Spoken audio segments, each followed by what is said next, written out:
क्या आपने कभी ऐसा महसूस किया है कि आप सब कुछ ठीक बोलते हैं लेकिन लोग फिर भी आपको नहीं समझते?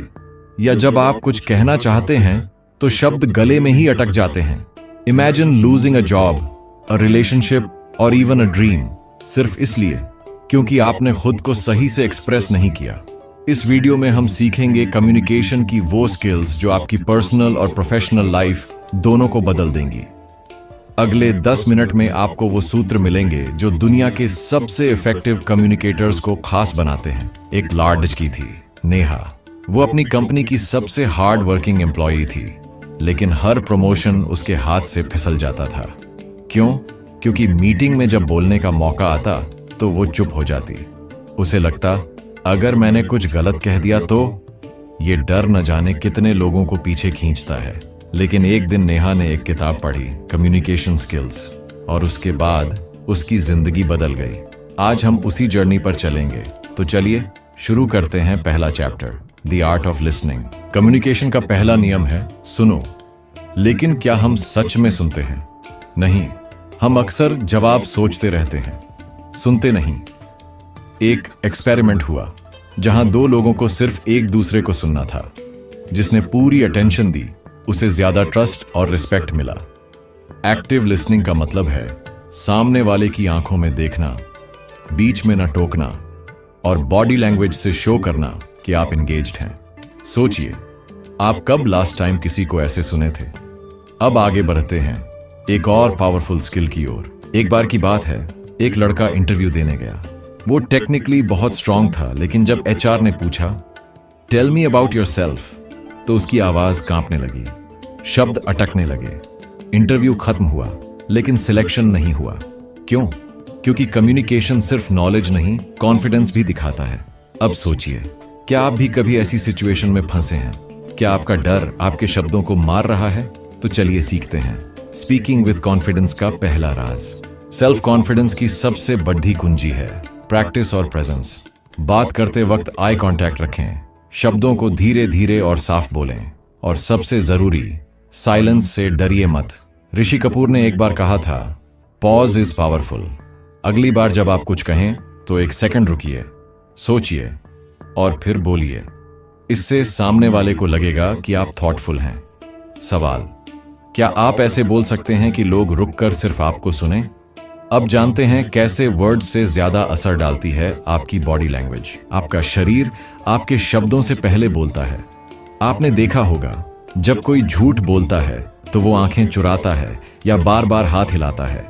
बॉडी लैंग्वेज आपको इंस्टेंटली रिवील कर देती है। एक स्टडी के अनुसार कम्युनिकेशन में सिर्फ 7% वेट होता है वर्ड्स का, बाकी 93% आता है टोन और बॉडी से। सोचिए, अगर आपकी बॉडी बोले डर और जुबान बोले कॉन्फिडेंस, तो लोग क्या मानेंगे? इसलिए पॉस्चर, जेस्चर्स और फेशियल एक्सप्रेशंस पर काम करना कम्युनिकेशन का दूसरा नाम है।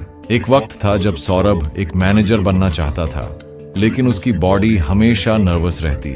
झुकी हुई कमर, हिले हुए हाथ और कमजोर आई कांटेक्ट।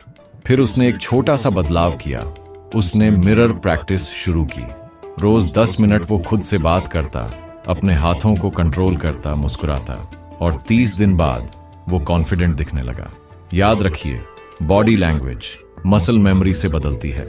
आप जैसा दिखते हैं वैसा महसूस करने लगते हैं। अब चलते हैं एक ऐसे टॉपिक की ओर जो हर इंसान को चाहिए, असर्टिवनेस। असर्टिवनेस का मतलब होता है बिना किसी को नीचा दिखाए अपने दिल की बात कहना। अक्सर लोग 2 एक्सट्रीम्स में फंस जाते हैं, या तो वो दब जाते हैं या अग्रेसिव हो जाते हैं। लेकिन असर्टिव होना मतलब होता है रिस्पेक्टफुली ना कहना आना। जैसे, I understand your point but I have a different view. सोचिए, कितनी बार आपने दिल पर बोझ रखकर हाँ कहा है और बाद में पछताया। अब वक्त है बाउंड्रीज सेट करने का, क्योंकि आप जो अलाउ करते हैं वही कंटिन्यू होता है। एक बार रजत ने अपनी बॉस से ओवरटाइम के लिए ना कह दिया, विनम्र लेकिन दृढ़ता से। बॉस पहले चौंकी, फिर कहा, आई अप्रिशिएट योर ऑनेस्टी। और यही है असर्टिवनेस की ताकत। वो आपको मजबूती देती है, सम्मान भी। अगली बार जब आपको लगे कि कुछ कहना है लेकिन डर है, उस डर को पहचानिए, डीप सांस लीजिए और काल्म होकर बोलिए, प्रैक्टिस ये मत कहता कि लड़ाई करो, बल्कि अपनी वैल्यू दिखाओ। अब हम आ रहे हैं उस चैलेंज पर जो हर रिलेशन में आता है, कॉन्फ्लिक्ट रेजोल्यूशन। कॉन्फ्लिक्ट यानी टकराव, चाहे ऑफिस में हो या घर में, अनअवॉइडेबल है। लेकिन ये आपकी कम्युनिकेशन स्किल ही होती है जो डिसाइड करती है कि वो कॉन्फ्लिक्ट बिगड़ेगा या सुधरेगा। एक छोटी सी कहानी, दो कॉलीग्स का झगड़ा क्लाइंट के सामने हुआ। दोनों चिल्लाए, ब्लेम किया और क्लाइंट ने कॉन्ट्रैक्ट रद्द कर दिया। अब सोचिए, अगर उनमें से कोई एक काल्मली कहता, let's talk after the meeting, तो क्या आउटकम बदल जाता? Conflict resolution begins with listening, understanding and pausing before reacting. जब भी झगड़ा हो, पहला इंस्टिंक्ट होता है खुद को सही साबित करना। लेकिन एक मास्टर कम्युनिकेटर जानता है कि कॉन्फ्लिक्ट जीतने की नहीं, समझने की कोशिश है। अगली बार जब आप बहस में फंसें, तो एक सवाल पूछिए, मैं क्या मिस कर रहा हूं? यह सवाल सामने वाले को सोचने पर मजबूर करेगा और बातचीत की दिशा बदल देगा। और जब आप सामने वाले के नजरिए को समझते हैं, तो ट्रस्ट बढ़ता है। अब आते हैं उस स्किल पर जो सबका दिल जीत लेती है, emotional intelligence in communication. Emotional intelligence यानी अपने और दूसरों के इमोशंस को पहचानना और मैनेज करना। मान लीजिए कोई आपको गुस्से में कुछ कह दे, आप भी गुस्से में जवाब देते हैं, तो बात बिगड़ती है। लेकिन अगर आप रुक कर सोचें, ये इंसान इतना रिएक्ट क्यों कर रहा है, तो आप उसका इमोशन समझते हैं और उसका रिस्पेक्ट पाते हैं। एक रिसर्च के मुताबिक हाई ईक्यू वाले लीडर्स अपनी टीम से ज्यादा लॉयल्टी और परफॉर्मेंस पाते हैं। सवाल यह है, क्या आप अपने वर्ड्स से दिल छू सकते हैं? रिया एक टीचर थी, लेकिन क्लास में अक्सर बच्चे ध्यान नहीं देते थे। फिर उसने एक छोटा सा चेंज किया। वो बच्चों के इमोशंस समझने लगी। क्यों परेशान हो, क्या हुआ, और धीरे धीरे बच्चे उसकी बातों को सुनने लगे। इमोशनल इंटेलिजेंस कम्युनिकेशन में एम्पैथी लाता है और एम्पैथी कनेक्शन बनाता है। सो नेक्स्ट टाइम जब कोई चुप हो, सिर्फ सवाल मत पूछिए, महसूस करिए। और अब बात करते हैं एक ऐसी स्किल की जो आज के ग्लोबल जमाने में हर किसी को चाहिए, क्रॉस कल्चरल कम्युनिकेशन। इमेजिन करिए, एक जापानीज क्लाइंट और एक इंडियन सेल्समैन की मीटिंग है। जापानीज क्लाइंट हर बात पर करता है, जबकि इंडियन सोचता है कि वो अनइंटरेस्टेड है, और मिसअंडरस्टैंडिंग यहीं से शुरू होती है। क्रॉस कल्चरल कम्युनिकेशन का मतलब है दूसरों की कल्चरल नॉर्म्स को समझना। कुछ कल्चर्स डायरेक्ट होते हैं, कुछ इनडायरेक्ट। कुछ आई कांटेक्ट को रिस्पेक्ट मानते हैं, कुछ डिसरिस्पेक्ट। इसलिए ग्लोबल वर्ल्ड में कनेक्ट होने के लिए cultural awareness must have skill है। अब बढ़ते हैं उस फियर की तरफ जो सबको डराता है, पब्लिक स्पीकिंग। स्टेज पर खड़े होकर बोलना। ये सुनते ही दिल की धड़कन तेज हो जाती है, हाथ कांपने लगते हैं। ऐसा सभी के साथ होता है।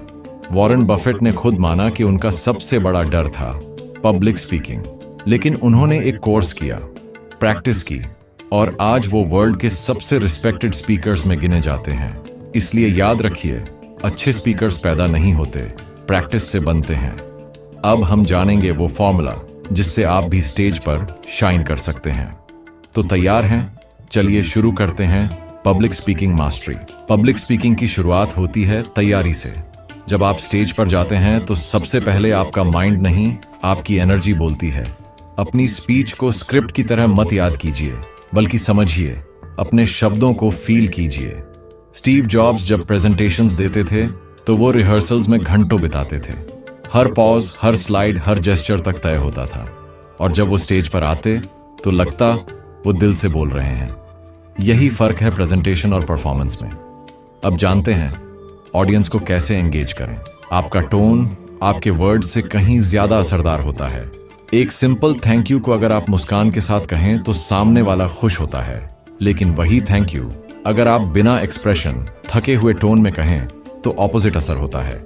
इसी तरह जेस्चर्स, हाथों का मूवमेंट, चेहरा, बॉडी पोस्चर सब मिलकर आपके मैसेज को ताकत देते हैं। कभी मिरर के सामने प्रैक्टिस कीजिए। एक ही सेंटेंस को अलग अलग टोन और जेस्चर्स के साथ बोलिए। You'll feel the difference. अब बढ़ते हैं रियल लाइफ अभ्यास की तरफ। ऑडियंस को एंगेज करने के लिए जरूरी है स्टोरी टेलिंग। प्लेन फैक्ट से लोग बोर हो जाते हैं, लेकिन एक अच्छी कहानी उन्हें जोड़े रखती है। सोचिए, जब आप किसी दोस्त को कोई मजेदार घटना सुनाते हैं तो एक्सप्रेशंस बदलते हैं, हाथ हिलते हैं, एक्साइटमेंट आती है। वही मैजिक स्टेज पर चाहिए। शुरुआत एक सवाल से करें। क्या आपके साथ कभी ऐसा हुआ है? सवाल क्यूरियोसिटी सोचने पर मजबूर कर देता है।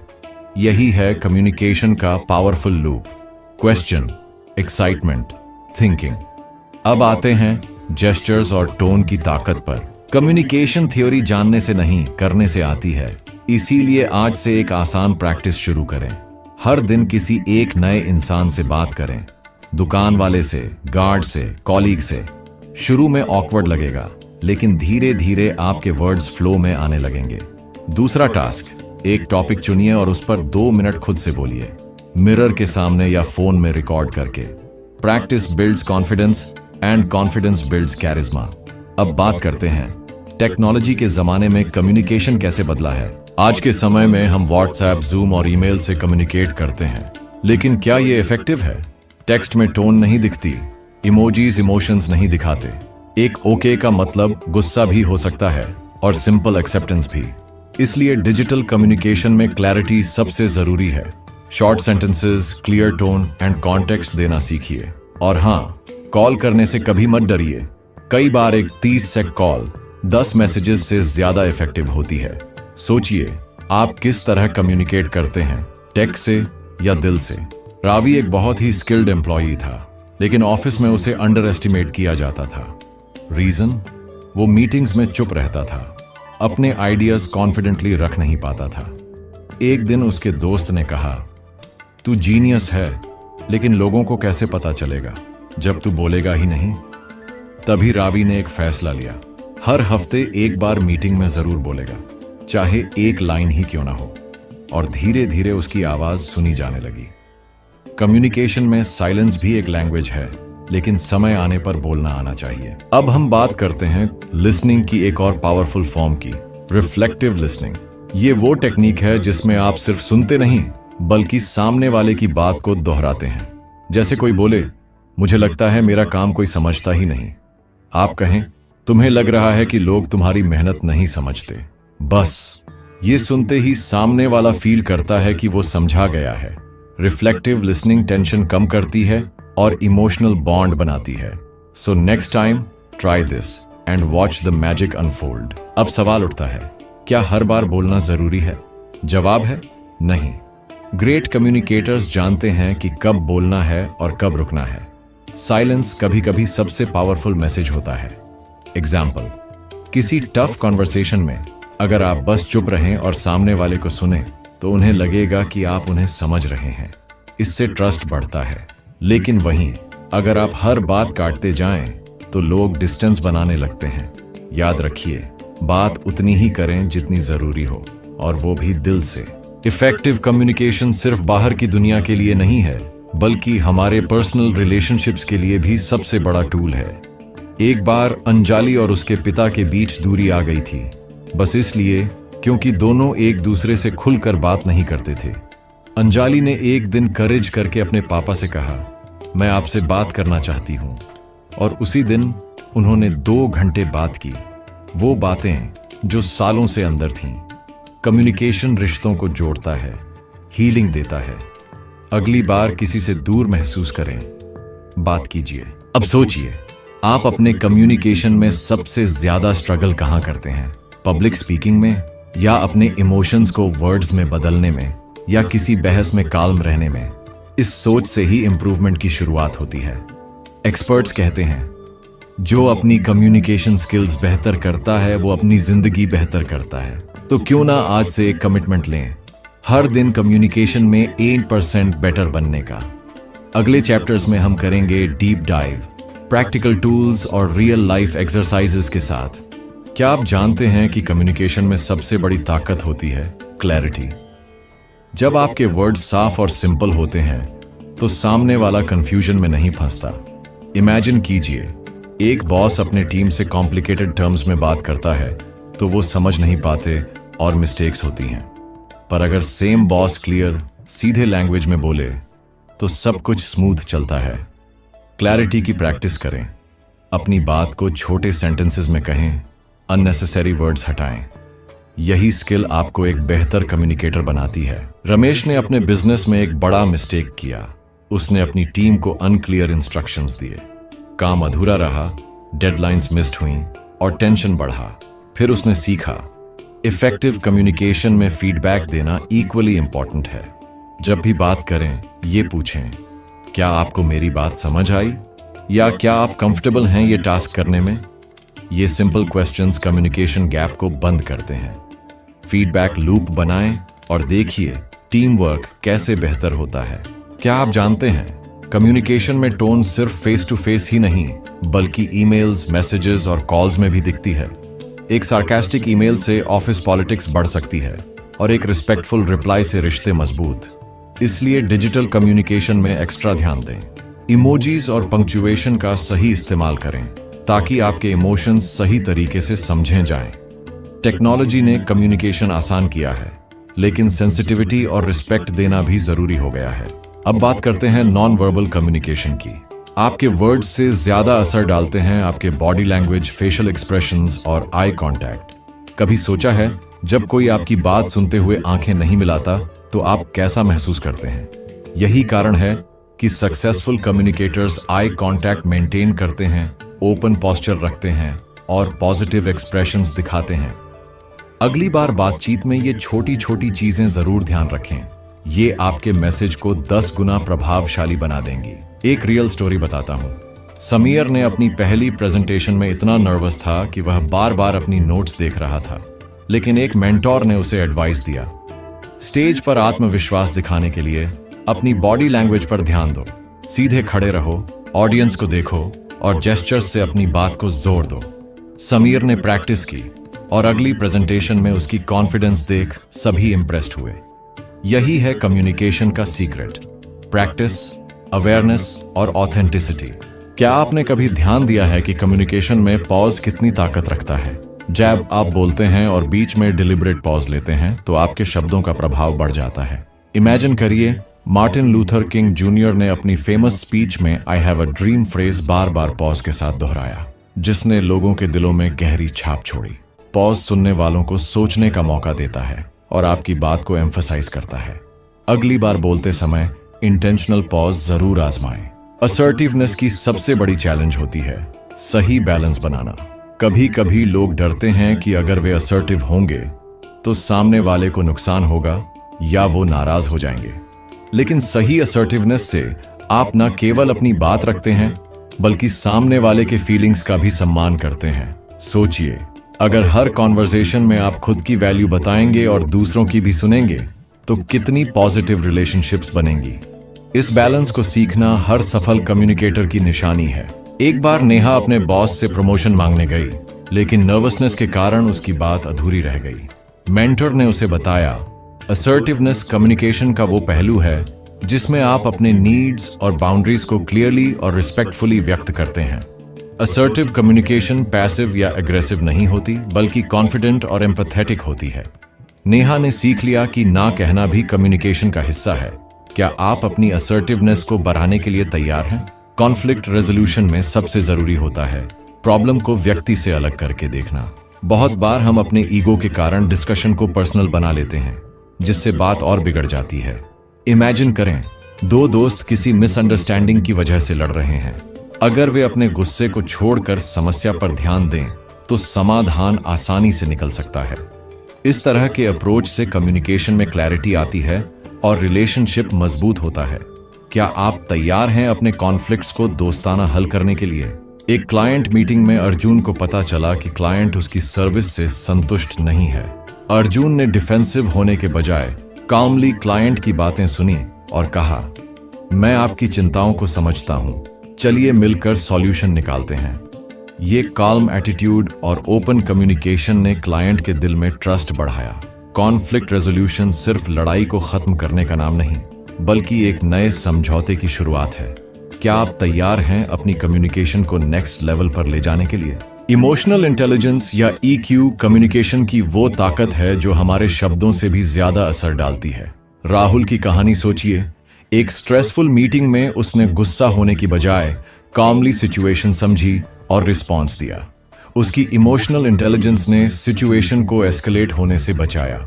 EQ हमें सिखाती है कि दूसरों की फीलिंग्स को समझना और अपने इमोशंस को मैनेज करना कम्युनिकेशन को स्मूथ बनाता है। क्या आप अपनी EQ बढ़ाने के लिए तैयार हैं? अब बात करते हैं एम्पैथी की, दूसरों की फीलिंग्स को महसूस करने की एबिलिटी। एम्पैथी कम्युनिकेशन में ब्रिज बनाती है। जब आप सामने वाले की बात को उनकी नजरों से समझने की कोशिश करते हैं तो आपकी बातों में जादू आ जाता है।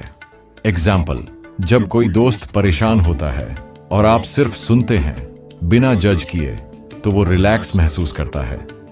एम्पैथी से रिश्ते मजबूत होते हैं और मिसअंडरस्टैंडिंग्स कम। क्या आप अपनी कम्युनिकेशन में एम्पैथी ला सकते हैं? इमोशनल इंटेलिजेंस बढ़ाने का सबसे पहला कदम है सेल्फ अवेयरनेस, मतलब अपने इमोशंस को समझना और पहचानना। जब आप जानते हैं कि कब आप अपसेट, नर्वस या एक्साइटेड हैं, तो आप बेहतर तरीके से कंट्रोल कर सकते हैं कि अपनी बात कैसे रखें। सोचिए, अगर आप स्ट्रेस में हों और गलती से हार्श वर्ड्स कह दें तो सिचुएशन बिगड़ सकती है। इसलिए खुद को समझना और पॉज लेना कम्युनिकेशन का पहला स्टेप है। अगली बार अपनी इमोशंस पर ध्यान दें। क्रॉस कल्चरल कम्युनिकेशन आज के ग्लोबल वर्ल्ड में बहुत जरूरी है। प्रिया की कहानी याद कीजिए, जो एक मल्टीनेशनल कंपनी में काम करती थी। डिफरेंट कल्चर्स से आने वाले कॉलीग्स के साथ बात करते समय उसे लैंग्वेज बैरियर्स, अलग कस्टम्स और एक्सप्रेशंस का सामना करना पड़ा।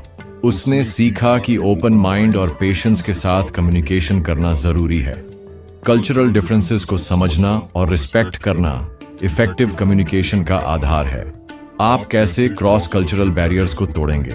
पब्लिक स्पीकिंग में सबसे बड़ा डर होता है फियर ऑफ जजमेंट।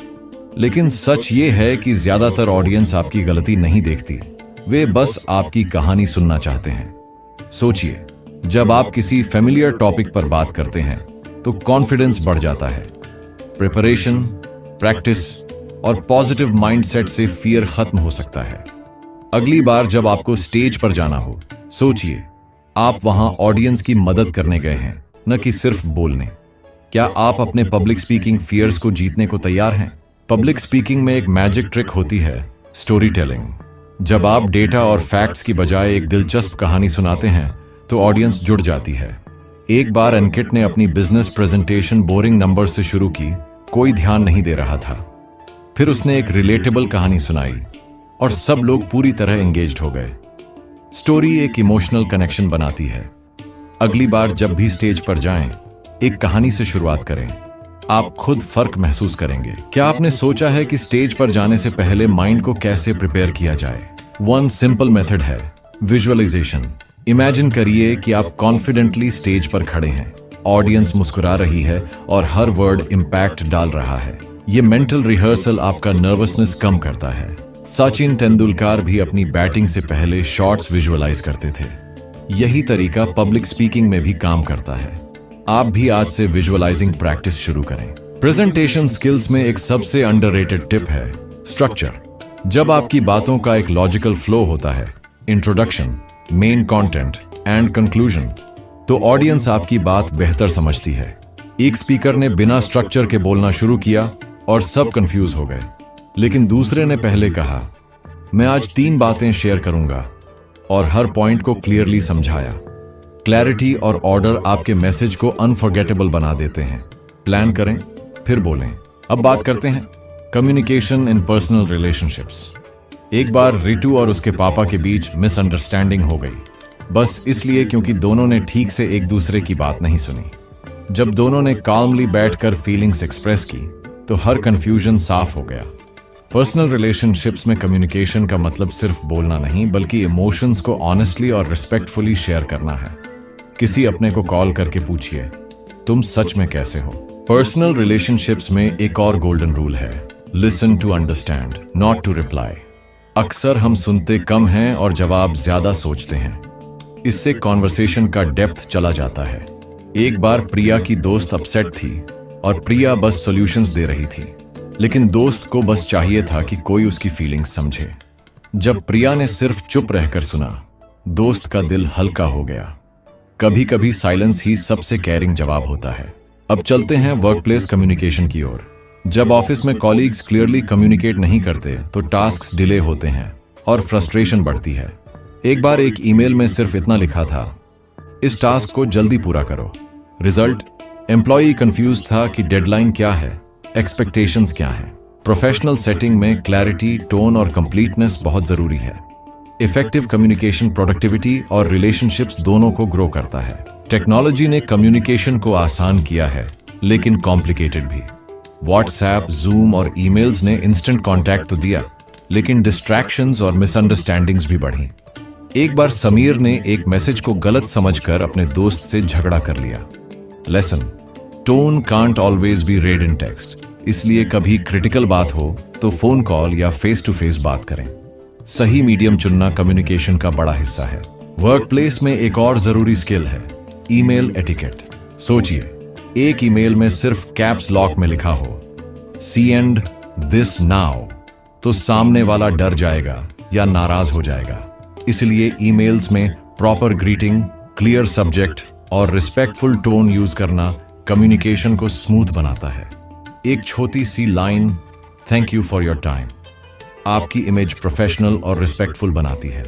क्या आप भी आज से अपनी ईमेल स्किल्स सुधारेंगे? कम्युनिकेशन में आज सबसे बड़ा चैलेंज है ओवरलोड। इतना कंटेंट, इतना इंफॉर्मेशन कि लोग सुनते नहीं, स्क्रॉल कर जाते हैं। ऐसे में आपकी बात का असर कैसे हो? Simple: make it relevant, emotional and valuable. जब आप किसी की जरूरत से जुड़ी बात करते हैं तो वो ध्यान से सुनते हैं। जैसे एक short message, I am here if you need to talk, किसी डिप्रेस्ड इंसान की जान बचा सकता है। आपकी वर्ड्स में ताकत है, वाइजली यूज करें। अब समय है रिफ्लेक्शन का। आपने अब तक कम्युनिकेशन की कई लेयर्स सीखी: listening, speaking, body language, emotional intelligence, conflict resolution और पब्लिक स्पीकिंग। पर सबसे जरूरी बात यह है प्रैक्टिस। कोई भी बॉर्न कम्युनिकेटर नहीं होता, यह स्किल बार बार कोशिश करने से बनती है। हर कॉन्वर्सेशन एक मौका है खुद को बेहतर बनाने का। आज से हर इंटरैक्शन को एक लर्निंग अपॉर्चुनिटी मानिए। कम्युनिकेशन सिर्फ स्किल नहीं, ये एक सुपर पावर है। एक बार की बात है, एक टीचर ने अपने स्टूडेंट से कहा, हर दिन किसी एक इंसान से इंटेंशनल बातचीत करो। स्टूडेंट्स ने स्ट्रेंजर्स से स्मॉल टॉक शुरू की, फैमिली से ओपन कॉन्वर्सेशन की, और स्लोली उन्हें अपने अंदर बदलाव महसूस होने लगे। कम्युनिकेशन सिर्फ बोलने की स्किल नहीं, कनेक्शन बनाने की कला है। जब आप लोगों से दिल से जुड़ते हैं तो रिलेशनशिप्स गहराते हैं और सेल्फ कॉन्फिडेंस भी बढ़ता है। आज आप किससे इंटेंशनल बात करने जा रहे हैं? कम्युनिकेशन में साइलेंस का भी एक रोल होता है। एक बार एक कपल के बीच बहस हो गई। दोनों चुप थे, लेकिन उस चुप्पी में गिल्ट, रिग्रेट और लव था। फिर एक ने सॉफ्टली कहा, माफ करना, और सब कुछ बदल गया। साइलेंस कभी कभी इमोशन को एक्सप्रेस करने का सबसे पावरफुल तरीका होता है। कम्युनिकेशन हर बार शब्दों से नहीं होती, कुछ पॉजेज और जेस्चर्स भी दिल से दिल तक पहुंचते हैं। क्या आप उस साइलेंस को समझते हैं जो शब्दों से कहीं ज्यादा बोलती है? अब बात करते हैं फीडबैक की। एक बार मीरा को उसके मैनेजर ने कहा, you are not doing well. बस इतना ही, कोई रीजन नहीं, कोई सजेशन नहीं। मीरा कंफ्यूजन में पड़ गई। फीडबैक हमेशा स्पेसिफिक, कंस्ट्रक्टिव और रिस्पेक्टफुल होना चाहिए। अगर आप चाहते हैं कि सामने वाला सुधरे तो उसे बताएं क्या ठीक नहीं था, क्यों नहीं था और कैसे सुधारा जा सकता है। कम्युनिकेशन में फीडबैक एक गिफ्ट है, इसे थॉटफुल बनाएं। कम्युनिकेशन सिर्फ वर्ड्स की नहीं, इंटेंट की भी होती है। एक ही बात, तुमने ये क्यों किया और क्या हम बात कर सकते हैं, दोनों का असर बहुत अलग होता है। इंटेंट अगर जजमेंटल है तो सामने वाला डिफेंसिव हो जाएगा, लेकिन इंटेंट अगर अंडरस्टैंडिंग वाला है तो बात बनती है। जब आप जेन्युइन क्यूरियोसिटी और रिस्पेक्ट के साथ बात करते हैं तो कम्युनिकेशन नेचुरल फ्लो में होती है। अगली बार कुछ कहने से पहले सोचिए, मेरा इंटेंशन क्या है? कम्युनिकेशन एक लाइफ लॉन्ग जर्नी है। इसमें कभी मास्टरी नहीं आती, क्योंकि हर इंसान, हर सिचुएशन अलग होती है। पर जितना प्रैक्टिस करेंगे उतना कनेक्शन, क्लैरिटी और कॉन्फिडेंस बढ़ेगा। रोज एक छोटी चीज पर काम कीजिए, चाहे वो बेहतर सुनना हो, काल्मली जवाब देना हो या बॉडी लैंग्वेज पर ध्यान देना हो। कम्युनिकेशन आपकी थिंकिंग, रिलेशनशिप्स और करियर को बदल सकती है। क्या आप इस जर्नी को सीरियसली लेंगे? चलो अब एक कम्युनिकेशन एक्सपेरिमेंट करते हैं। आज जब आप किसी से बात करें तो उसे बिना इंटरप्ट किए पूरी बात कहने दें। फिर एक मोमेंट पॉज लें और जवाब सोच कर दें।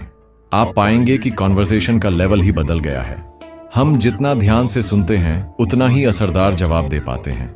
ये छोटा सा चेंज आपकी कम्युनिकेशन को नेक्स्ट लेवल पर ले जा सकता है। तो आज ही ट्राई करके देखिए क्या फर्क महसूस हुआ। क्या आपने कभी मिरर प्रैक्टिस की है? Standing in front of a mirror and speaking. ये मेथड आपकी बॉडी लैंग्वेज, टोन और कॉन्फिडेंस को पॉलिश करता है। ग्रेट स्पीकर्स जैसे बराक ओबामा भी अपने स्पीचेस ऐसे रिहर्स्ड करते हैं। ये ऑकवर्ड लग सकता है, पर रिजल्ट आपको खुद हैरान कर देगा। मिरर आपको फीडबैक देता है, आपके जेस्चर्स और एक्सप्रेशंस को समझाता है। आप भी आज से 5 मिनट रोज मिरर के सामने बोलना शुरू करें। कम्युनिकेशन में एक और मजबूत टूल है आस्किंग द राइट क्वेश्चंस। एक बार एक मेंटोर ने अपने स्टूडेंट से सिर्फ 3 सवाल पूछे। तुम क्या चाहते हो, क्यों चाहते हो और कब से शुरू करोगे? और स्टूडेंट की पूरी लाइफ की क्लैरिटी आ गई। सवाल सोचने पर मजबूर करते हैं। जब आप दूसरों से पावरफुल क्वेश्चंस पूछते हैं तो आप उनकी जिंदगी में क्लैरिटी और डायरेक्शन लाते हैं। क्या आपने खुद से भी कभी ऐसे सवाल पूछे हैं? आपकी आवाज आपकी पहचान है। वॉइस मॉड्यूलेशन मतलब टोन को सही जगह ऊपर नीचे करना कम्युनिकेशन को एंगेजिंग बनाता है। एक डल फ्लैट वॉइस से पावरफुल बात भी बोरिंग लगती है, लेकिन अगर इमोशन के साथ बोला जाए तो हर बात दिल तक जाती है। प्रैक्टिस करें पॉजेस लेने की, स्ट्रेस डालने की, जरूरी वर्ड्स पर और नेचुरल टोन में बोलने की। आपकी आवाज से ही लोग तय करते हैं क्या इस इंसान को सीरियसली लेना चाहिए। कम्युनिकेशन स्किल एक टूल किट है और आपने इस वीडियो में हर टूल को जाना है। Active listening, body language, public speaking, empathy, emotional intelligence, assertiveness और भी बहुत कुछ। अब ये टूल किट आपके पास है। फर्क बस प्रैक्टिस और अवेयरनेस का है। हर इंटरैक्शन एक नया मौका है बेहतर कम्युनिकेटर बनने का। याद रखिए, आप जैसे कम्युनिकेट करते हैं वैसे ही लोग आपको समझते हैं। तो बोलिए सोचकर, सुनिए दिल से और बनाइए हर बातचीत को एक मास्टरपीस।